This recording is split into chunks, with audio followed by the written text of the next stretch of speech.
Well, as we end this big news week on the NSA surveillance program, a key fact cannot be lost in all of this, that the program itself is not new. There is the program, and then there's the secret court that allows the surveillance, and that secret court started in 1978. We have a chart for you that shows over the years some of these requests for surveillance and how they've gone up. You can see that the denials, which is just that flat line on the bottom there, have stayed relatively low, in fact almost non-existent. Our next guest has written about these surveillance programs extensively over the last decade and brings to us a very crucial perspective, not only as a constitutional attorney, but as a former federal prosecutor of one of the most dangerous terrorists in history, the Blind Sheikh, tied to the first World Trade Center attack. Andrew McCarthy joins us now for his perspective on all of this. Andy, it's great to have you in studio with us. Nice to be here. So let's start first, because again, there's the program and then there's the court that enables the program, and in some ways they're separate. Right. Talk to us about where this is now versus where it was 10, 15 years ago. Well, really where it is now is it's controversial because there's suddenly so much attention to it. But Jenna, I don't really think that we're doing anything that's any different from what we've been doing since the early days after the 9/11 attacks, when, as you point out, a lot of the requests to do this kind of surveillance spiked. So why do people seem to have such a problem with it? Well, I think what's now happened in the last week or so is basically the obvious has become explicit. What we always knew was going on has now been confirmed, and it's an opportunity for people who have been uncomfortable with it for a long time to relitigate it. You know, we were talking a little bit about the president's speech on terrorism a few weeks ago, and one of the things he said is that the war on terror is essentially over. Right. Does that change things? Because if you look back 10 years ago, we were at a very crucial point in the war on terror because the 9/11 attacks just happened. Right. But if we're declaring it over, how does that change that? It changes it enormously. I think there's two things actually going on. One thing is the American people tolerated the Patriot Act and tolerate a lot of surveillance, even surveillance that may go on inside our country, because it's wartime. That was really the reason that people bought onto these programs. If it's not wartime anymore, that's a pretty good case for rolling this kind of stuff back. And the way that you beat back the impulse to roll it back is for the other side, what I always call the national security right, to make the case that A, we're at war, and B, it's important that presidential power be robust in wartime.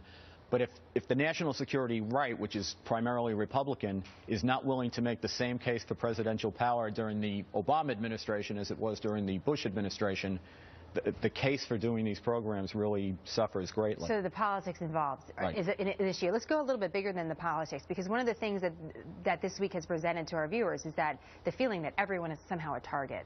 That if everyone's a target, then no one can be a target. And we do know who the target is when it comes to terrorism. We do know that it's militant Islam.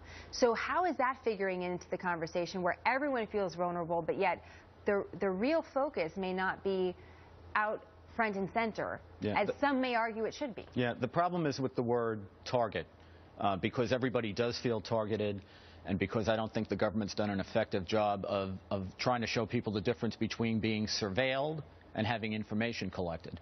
What's really going on with the metadata, what's been called, this data information about your phone calls, but not the content. Instead of sitting in a vault or on a server at some phone company, it's now sitting in a government server. But they're not allowed to look at it. They're not allowed to sift through it unless they have particularized suspicion about you. They have to go to the court to get permission for that. Are you confident in that process? Because we don't know the process yet. Well, look, I'm confident that historically it has worked well. I'm confident that structurally it should work well because there are layers of judicial and congressional oversight. But I understand when you have things like the IRS scandal going on, where people think that the bureaucracy is being abused by the executive branch, where they would, across the board, stop having trust in the executive branch. Let me ask you just a final question here. You came face to face with someone in our history that has really dramatically shifted history in America when it comes to terrorism. And one of the arguments that has been made over the past week is that in some cases this is the way that terrorists have won, because we've created a state where we're open to more surveillance because of this fear of terrorism.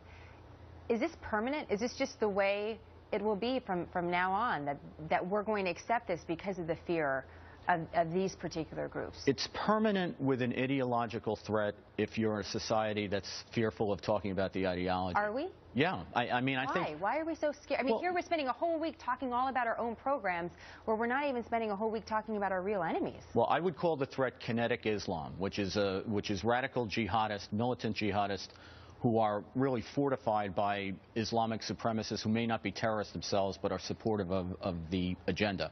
Their ideology is rooted in a literal interpretation of the Quran.